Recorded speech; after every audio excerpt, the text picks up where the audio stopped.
Hello friends नमस्कार जय जगन्नाथ मुझे जमुना आपन स्वागत कर ब्लॉग को यहाँ हूँ मोर नुआ फास्ट ब्लॉग तो चलते आज आम गोटे जगह बुलायापी आसचे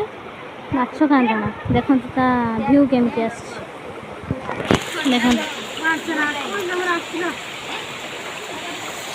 ठंडा पानी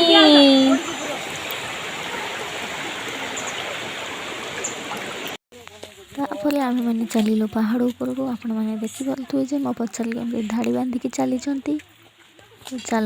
जीवा देखिपे केते सुंदर व्यू आसूची आपण मैंने वीडियो कंटिन्यू करंतु वीडियो सब जगह होची माछ कांदना ता जगह ना देखो तो पानी केते सुंदर आसुची भल लगुच तो पानी माने बहुत ठंडा पानी एठी बहुत ठंडा पानी फ्रिज को काटिदेव ये पानी ये देखिपे केते जोर झरणा बहुची तापर आम मैंने पहुँची गलु फाइनाली माछ कांदना से किसी फोटो वीडियो शूट करी आम बाहर खाइबापी वीडियो को कंटिन्यू करंतु।